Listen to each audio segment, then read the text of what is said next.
Good evening, everyone. Thank you so much for coming. A round of applause for yourselves. Come on.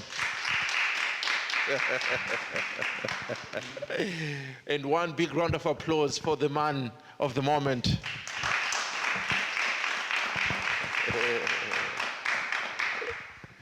My name is Kudakwashe Gumbore Shumba Derera, representing Sticks and Stones, and it's an honor to be sat here with Councillor John Baptist Kabuye. We are celebrating 100 days in the office. Now, it's an honor to have this chat with John, and in a minute I'm going to let him introduce himself. But I just want to let all those who are watching right now that this is a moment in history in the Tees Valley, and we're gonna hear more why from John. So John, thank you so much for bringing us here. Can you introduce yourself to those who might not know you at this minute? Thank you, Mr. Kuda.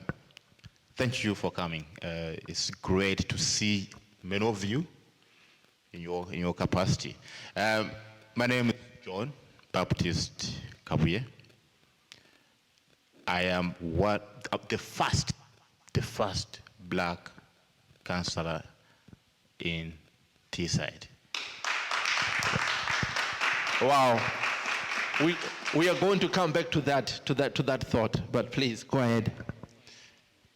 It's great to feel that I've got a family here who supported me to become a councillor. It was a very, very, very long journey. If I may, this is my third time standing. I stood first in Marton East, and I didn't win. But I gained more votes for the party. But maybe before you jump into this journey here, I really want to understand who John is. Where are you from? And how did you become a politician? Was it something that you noticed growing up? Or how did you end up in the political circles? Originally, I'm from Uganda. And in Uganda, I used to be in the Young Democrats. So Young Democrats were the youth wing of Democratic Party that used to study in the universities, colleges, and the idea of the Democratic Party was to train younger people in politics, to train younger people in becoming leaders, and I was one of them. I loved it because I've always wanted to be political. In a way, my politics has always been to help the community. I've always felt very bad if things went wrong. And I used to ask myself, why did it go wrong? Why isn't the politician helping? Why is the community poor? Why can't the politician help the community to sustain itself? So, and those values of helping and advocating for the community drove me to become one of the younger Democrats in Uganda. When I left Uganda and came to Pastures New in England, I thought, well, how can I be, because I was a politician then, and it's something that came with me, and I wanted to continue to practice my hobby, if I may. All right, okay. Maybe before we jump into the UK, when you get to the UK, I still want to understand your thinking process as you're growing up. Who was your mentor?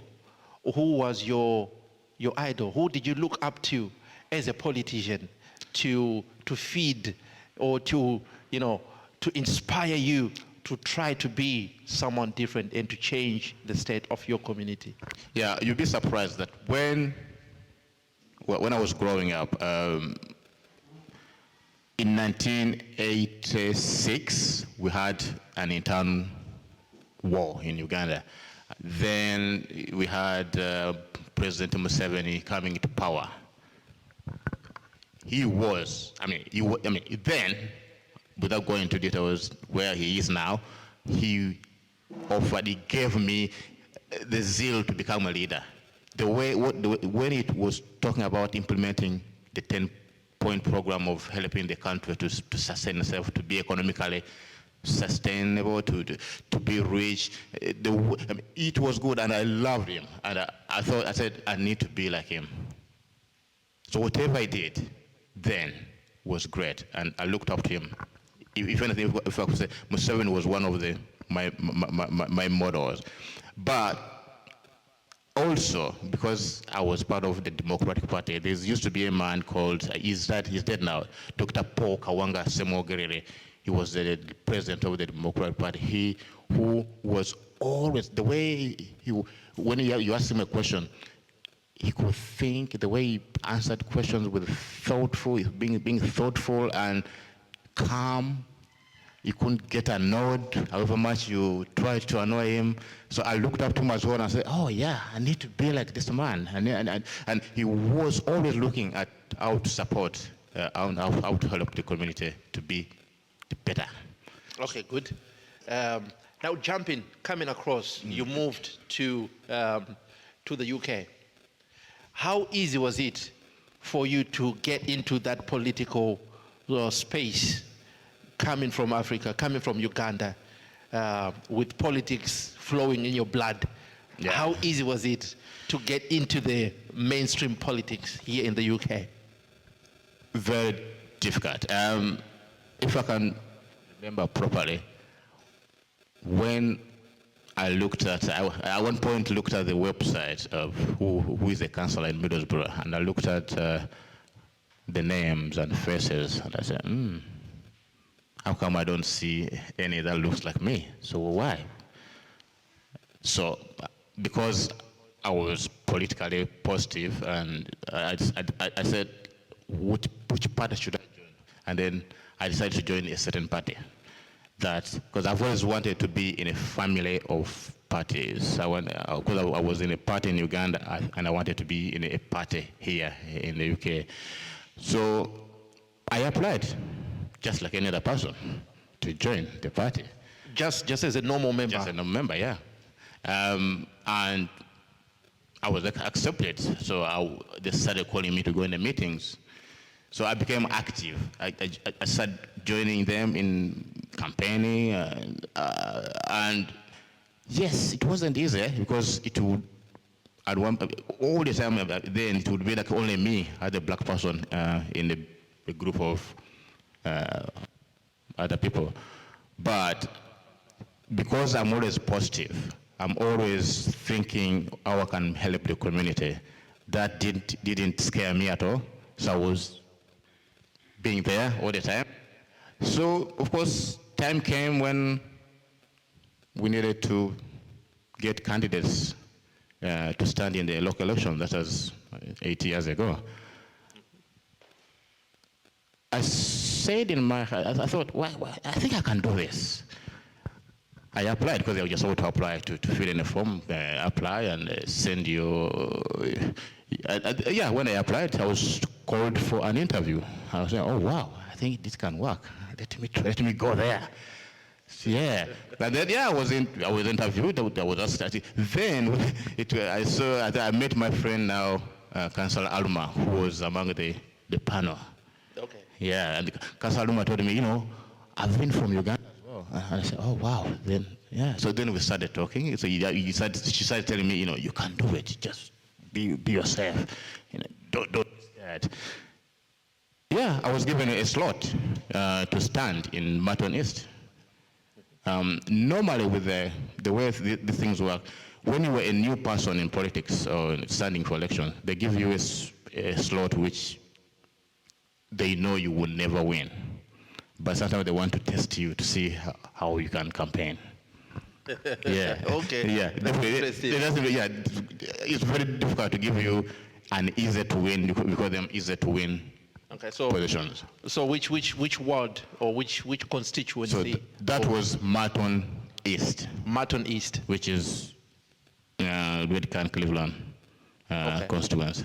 All right. Yeah, and because I wanted to win that seat, even though the odds were not on my side. I worked very.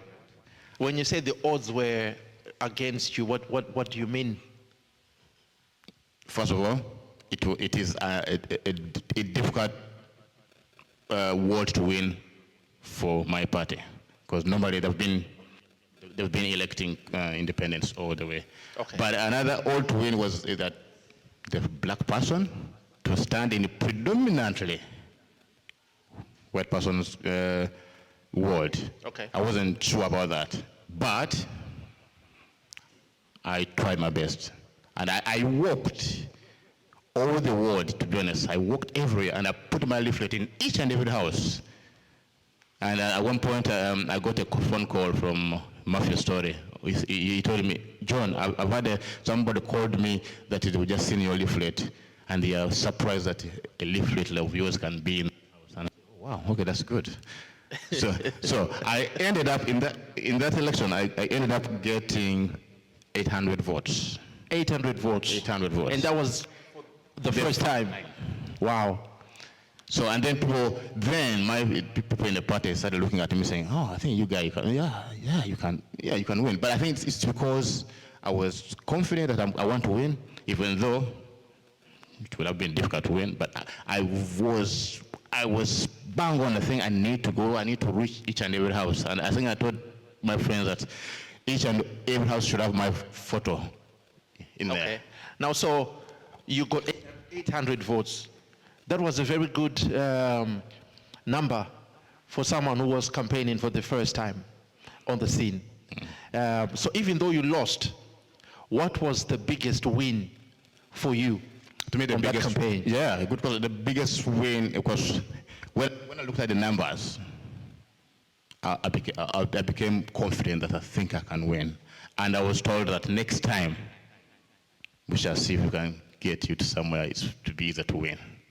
Okay, so what would you have done different on your first campaign, looking back? I think we knew it was difficult to win that ward. But I was only given one leaflet, and maybe I would have asked to get another leaflet. Normally when you have the first leaflet to introduce you, you have a second one. And maybe as well, I should have had more people campaigning with me. It becomes easier when you've got people. It was only me, and actually I remember it was me and my children. I used to put them in the car, and we walk around, me and Owen and Joshua. So, okay. But I should have had many people. I think it would have been easier. Maybe while we're there, can I just ask something here? I know your family supports you, but did they subscribe for this? Were they part of the journey from the start, or they just had to support you? No, the good thing having a family that is, for example, they are your friends, you discuss things together, it's so good because they see that I want to do something, and they feel it, and straight away they're on board. And to me, the family, my wife, she's always besides me all the time. Even though things sometimes might become very difficult, but she's always saying, if you want to do it, go on. Come on, Yeah. round of applause for Irene.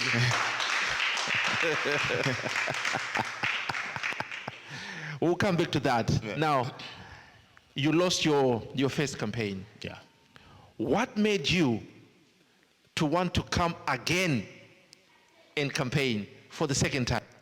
I think it's because I wanted to win. I think it's that thing in my head that I need to win, but also for the community, because the community hasn't got a representative at the moment. There's no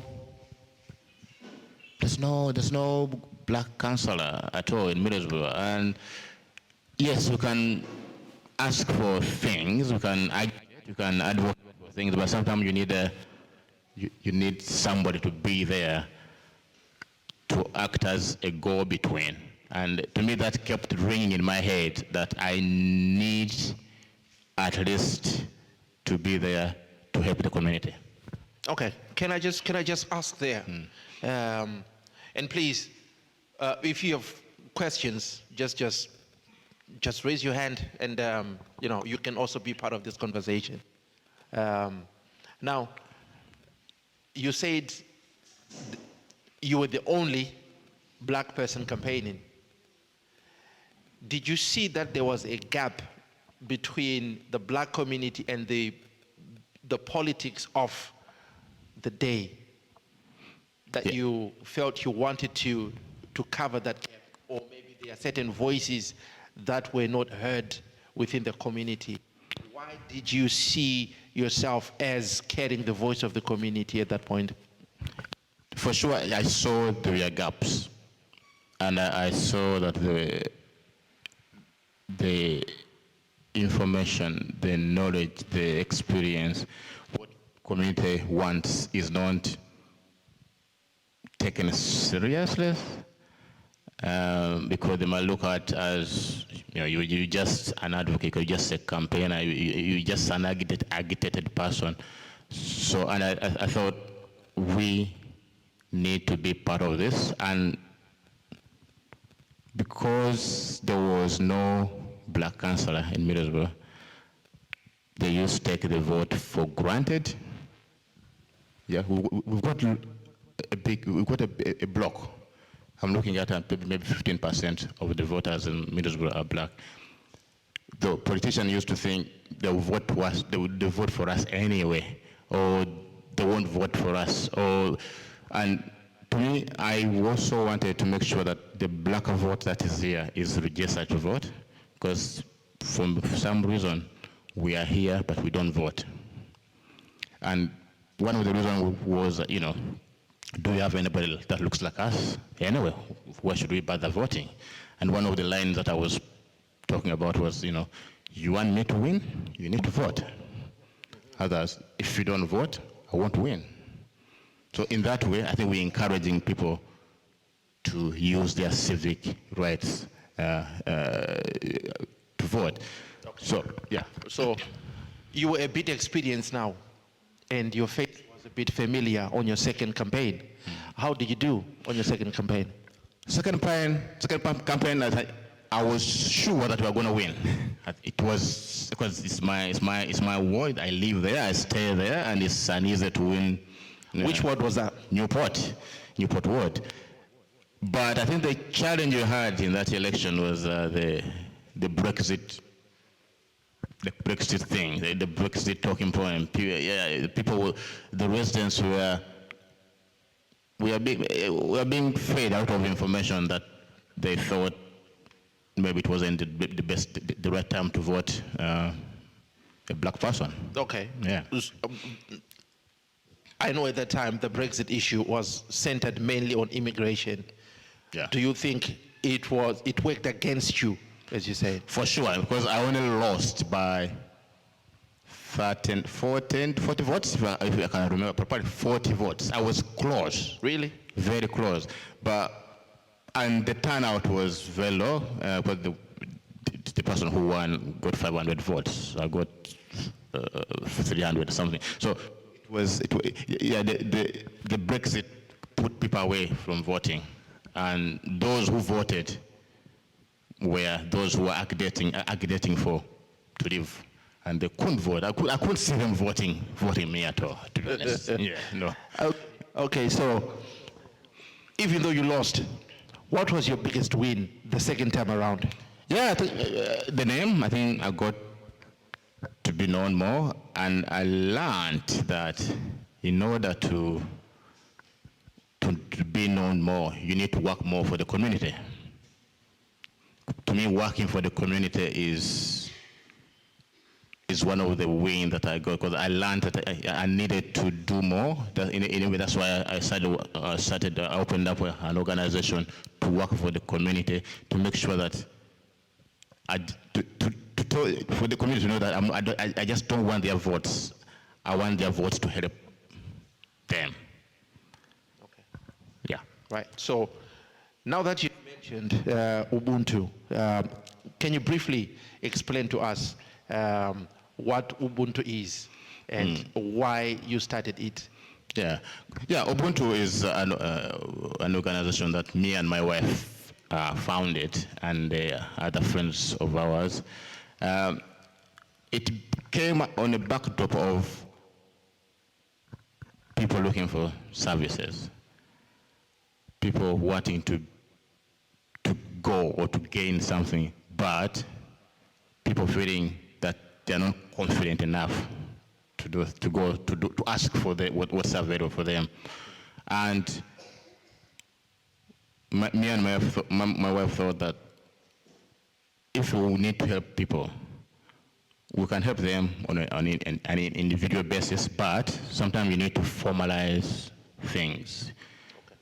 So we decided to open up Ubuntu to create the organization to make sure that we help people to be confident, to be able to ask what they want, to be able to, because before then people used to say, we need to have a venue, we need to have a space.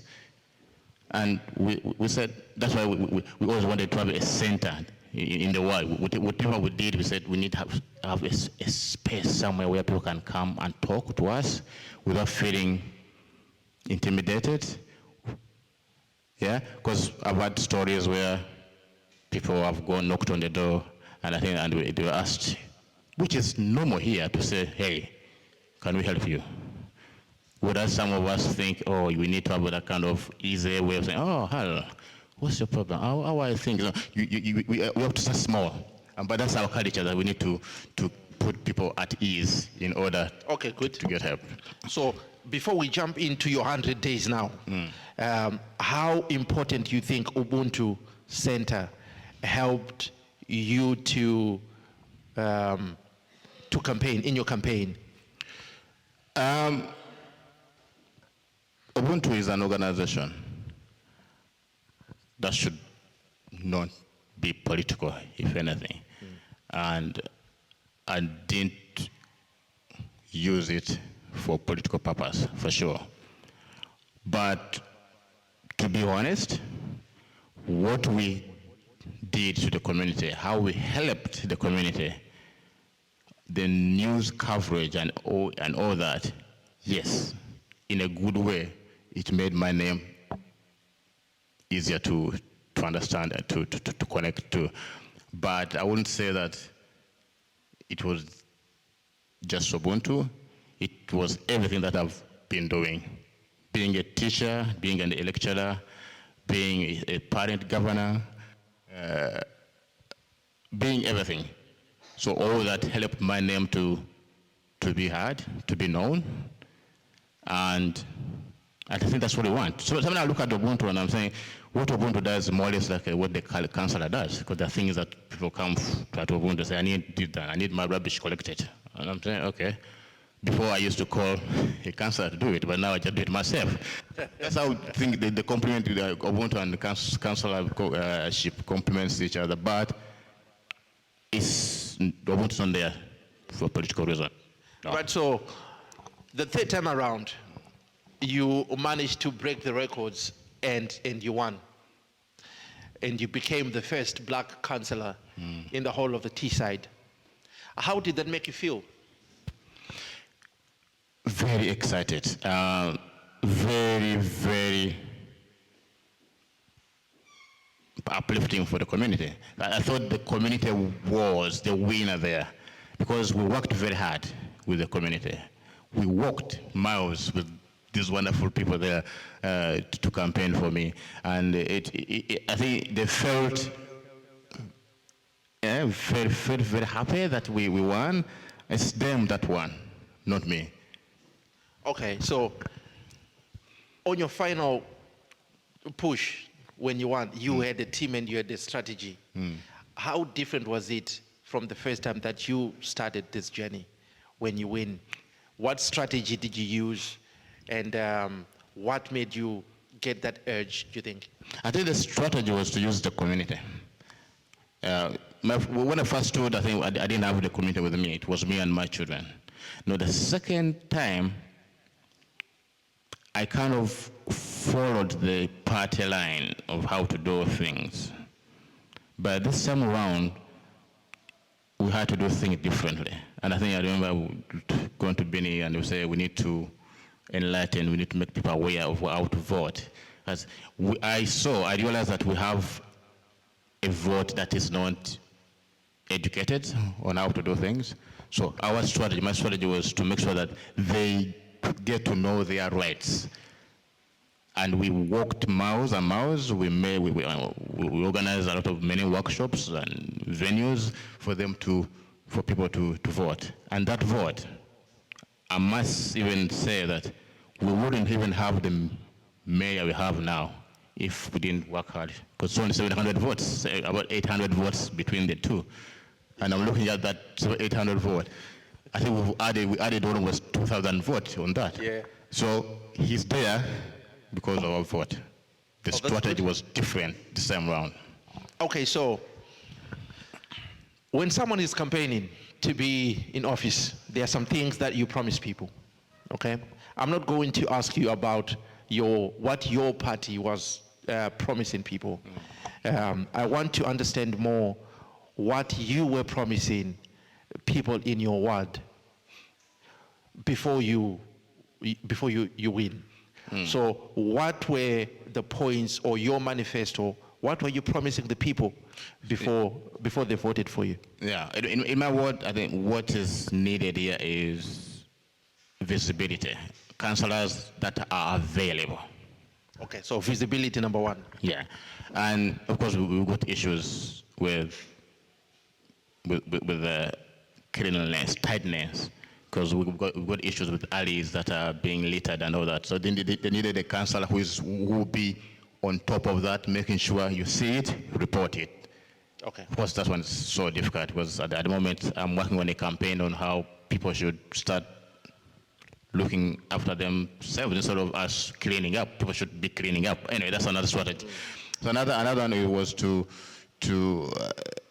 bring in the pest control in-house, because before then the previous administration took it away, and it became very difficult we've got issues with rats, vermin, and all that. We need people, we need workers, we need the system to be in-house to make sure we respond quickly. Okay. To that. So quick response. Quick response.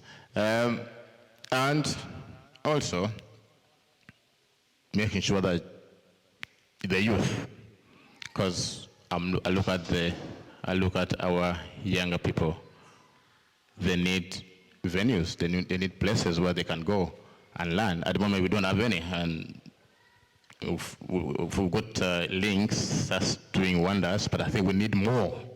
We need more youth venues, youth workers, youth everything, to make sure that our youth are kept engaged off the street. Indeed. Yeah. Indeed.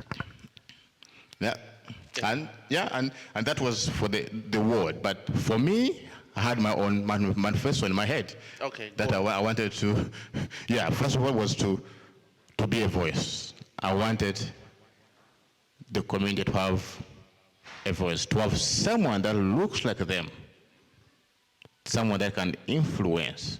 So someone that just even being on a table, people, the other councillors can say, okay, maybe we need to do this, instead of just making decision without thinking that the community is there. Okay. So I wanted that voice, I wanted that narrative to be in their head that he's there, he's a black councillor, so whatever we're going to say, we need to be mindful and then ask my contribution or offer my contribution. So, yeah. So now, you've been in office just over 100 days. What has been your biggest challenge for these 100 days? Sometimes we think that when you ask, for example, I want my bin collected, you think that it's going to be done within an hour or two. The challenge I'm getting that, and I need to tell people that there are processes, there are things you need to go through before things are done. So that, I've had issues with that in my head, but I'm getting to terms with it that you can't just say, this is what's done, this is what I want to be done, and it's done straight away. We've got the councillors here who can ask things to be done. Then we've got the civil staff that are the engine of what we need to be done. And then we've got the monitoring team that will look at how things are done. So you need to make sure you have your friends, or not necessarily having friends, but you need to be at good relationship with the civil staff, so that things move forward as you might be expecting. Okay, so this applies to all the councillors, isn't it? Because you're working within the same structure and system. Yeah. But I need to understand from you as the black councillor, is there anything that you are facing that you think this is because of who I am? I've not met anything like that, I have to be honest. Nothing yet. And I'm saying nothing yet. But, of course, there are times when there's that, always there's that unspoken, that's something that is you can't put your hand to. A bit of, you feel that, no, I think this should have been done in a different way. You say it, but I think the good thing with me that I always tell them that that's not right. I think if I need something, I can say, I need this. If I need to speak, I say, I need, yeah. But you say it, but I feel that they don't do it maybe deliberately, but sometimes it's because it's been inbuilt in the system. Do you think it's more of the structure itself that is working against you personally, or it's a personal thing with, individuals, not maybe consciously, but maybe an element of ignorance? Yeah. How would you describe that? Sometimes it can be a structure. For example, there was time when I asked if we can, when it comes to employing black or thinking minority people in the council, on how we can advise the council to be diverse, to be diverse in their employment. And I was told that, the law, the rules don't allow you to do that because you'll be breaking the law. And in my head, I'm saying, what's the law? All we want is to make sure people get jobs equally. And if a certain group of people are not getting their jobs, can't we do something to increase the numbers? It can be advertising more, or saying this is something for you, try to come here. So I was told, no, we're breaking the law. So that's the structure. So that's the structure. Okay. Yeah. But of course, there are times sometimes when you feel that you should have been either consulted or you should have been told things, but people just do things anyway. And you wonder why?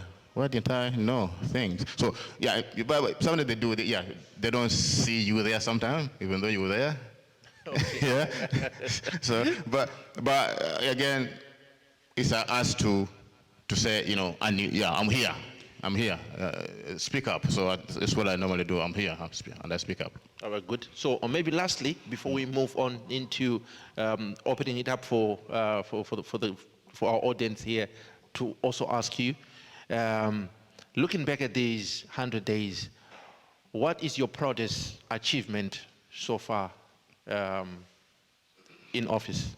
I think the fact that we've got a black councillor and the community is talking about it, even though the national media is not They don't care, which is fine. But I think the community knows that I'm there, and they are happy that I'm there, and they are doing what we're doing here because of that achievement. To me, I feel very, very excited about that.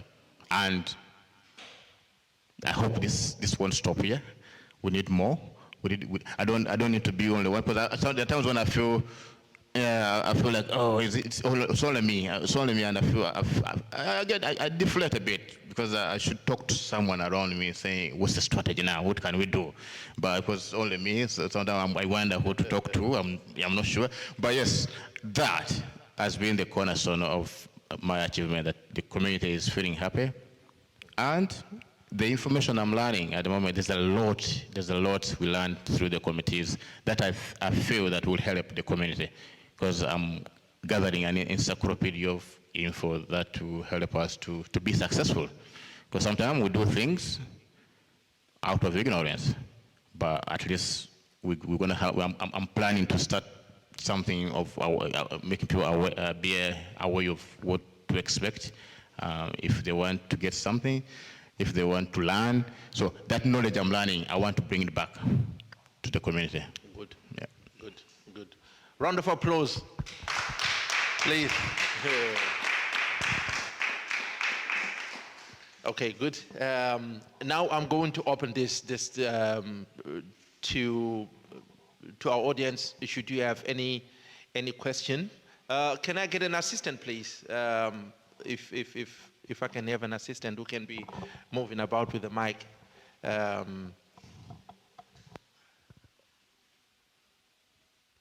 All right, round of applause for our assistant here. All right, okay. So, no, it's all right. So should you have any questions, just show by the raising of your hand quickly so that we move to the next segment. But this one here, the focus is on our councillor here, his 100 days. If you have any question at all, please address it to him.